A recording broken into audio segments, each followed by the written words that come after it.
You know, it's hard to believe that it has been 8 years since I first came to this convention to talk with you about why I thought my husband should be president. Remember how I told you about his character and conviction, his decency and his grace, the traits that we've seen every day that he served our country in the White House. I also told you about our daughters, how they are the heart of our hearts, the center of our world, and during our time in the White House, we've had the joy of watching them grow from bubbly little girls into poised young women, a journey that started soon after we arrived in Washington, when they set off for their first day at their new school.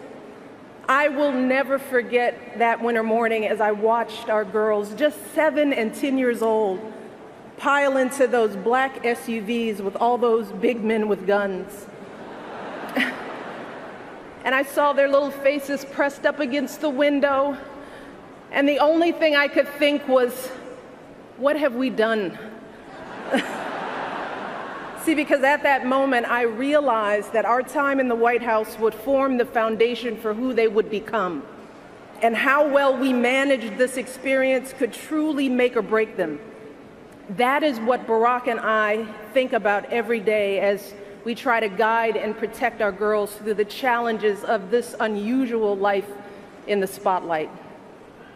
How we urge them to ignore those who question their father's citizenship or faith.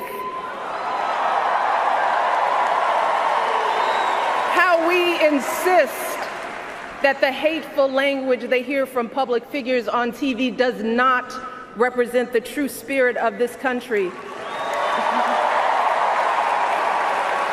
How we explain that when someone is cruel or acts like a bully, you don't stoop to their level. No, our motto is, when they go low, we go high.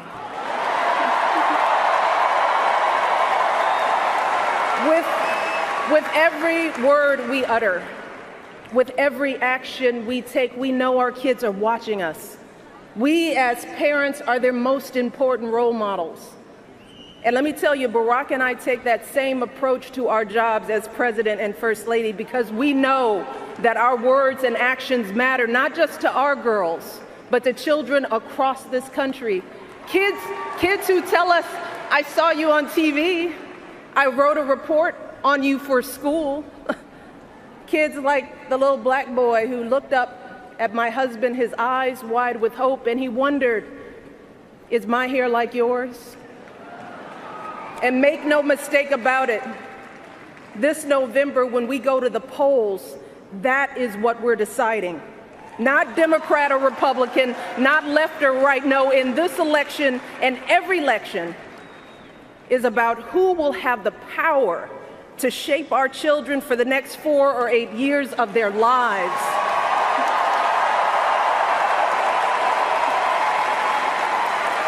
And I am here tonight because in this election, there is only one person who I trust with that responsibility. Only one person who I believe is truly qualified to be President of the United States, and that is our friend Hillary Clinton.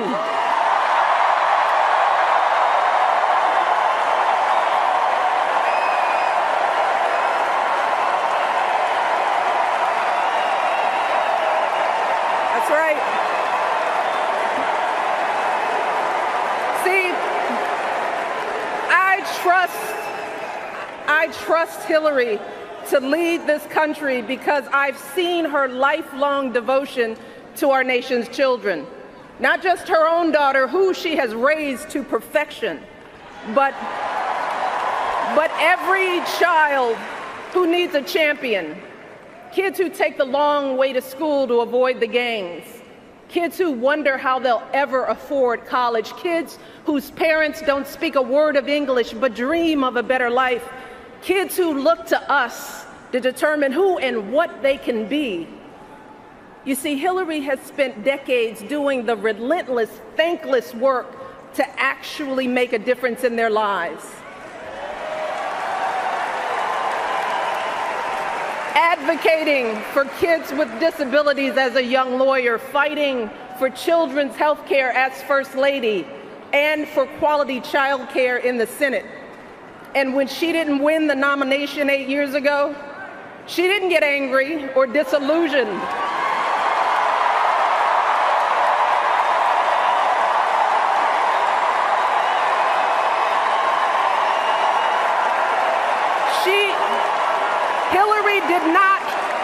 Hillary did not pack up and go home, because as a true public servant, Hillary knows that this is so much bigger than her own desires and disappointments.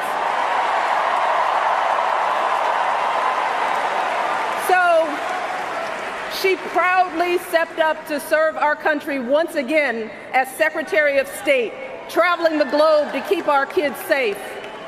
And look, there were plenty of moments when Hillary could have decided that this work was too hard, that the price of public service was too high, that she was tired of being picked apart for how she looks or how she talks or even how she laughs. But here's the thing.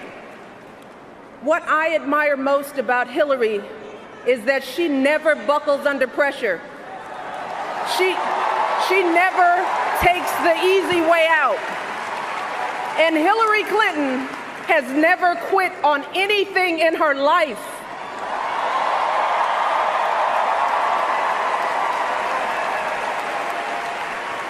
And when I think about the kind of president that I want for my girls and all our children, that's what I want. I want someone with the proven strength to persevere, someone who knows this job and takes it seriously, someone who understands that the issues a president faces are not black and white and cannot be boiled down to 140 characters. Look, because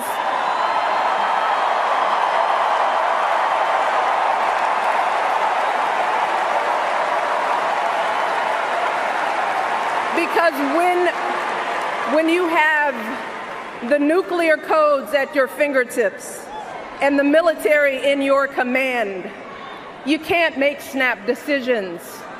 You can't have a thin skin or a tendency to lash out. You need to be steady and measured and well-informed.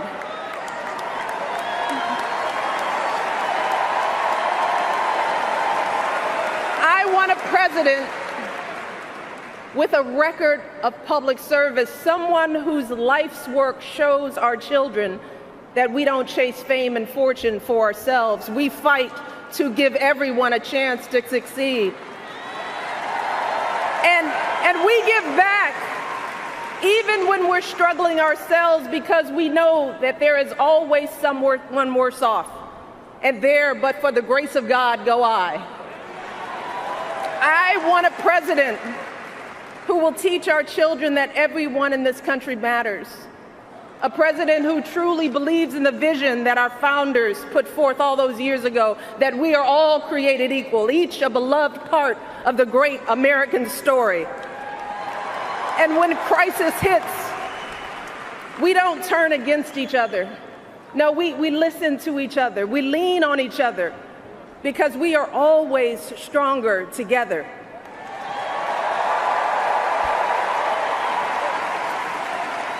And I am here tonight because I know that that is the kind of president that Hillary Clinton will be.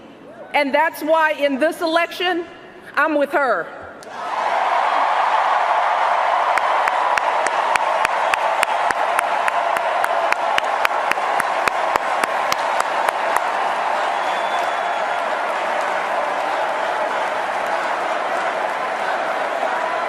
You see, Hillary understands that the president is about one thing and one thing only. It's about leaving something better for our kids. That's how we've always moved this country forward, by all of us coming together on behalf of our children. Folks who volunteer to coach that team, to teach that Sunday school class, because they know it takes a village. Heroes of every color and creed who wear the uniform and risk their lives to keep passing down those blessings of liberty. police officers and protesters in Dallas who all desperately want to keep our children safe, people who lined up in Orlando to donate blood because it could have been their son, their daughter in that club.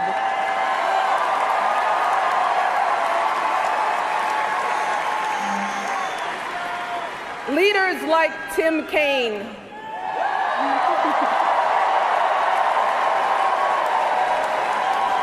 who show our kids what decency and devotion look like.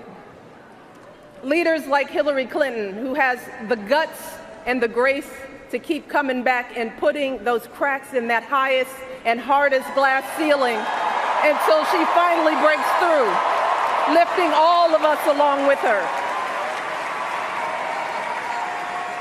That is the story of this country, the story that has brought me to this stage tonight. The story of generations of people who felt the lash of bondage, the shame of servitude, the sting of segregation, but who kept on striving and hoping and doing what needed to be done so that today I wake up every morning in a house that was built by slaves.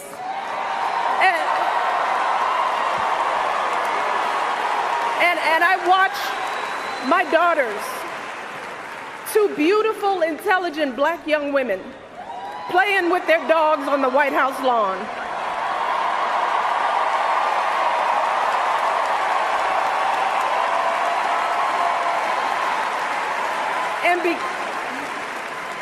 And because of Hillary Clinton, my daughters and all our sons and daughters now take for granted that a woman can be president of the United States.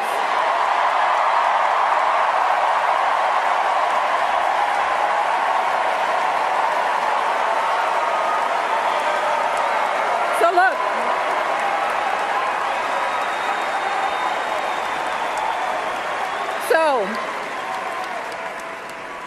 don't let anyone ever tell you that this country isn't great, that somehow we need to make it great again, because this right now is the greatest country on earth.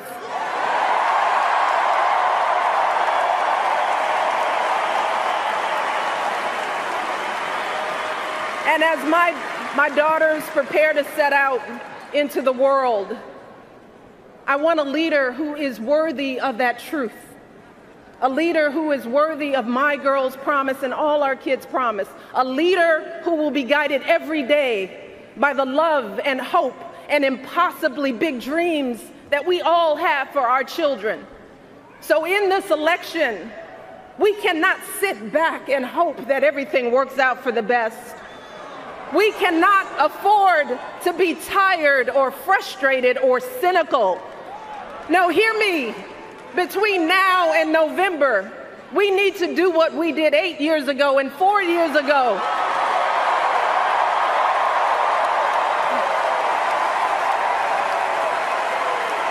We need to knock on every door. We need to get out every vote. We need to pour every last ounce of our passion and our strength and our love for this country into electing Hillary Clinton as president of the United States of America. So let's get to work. Thank you all, and God bless.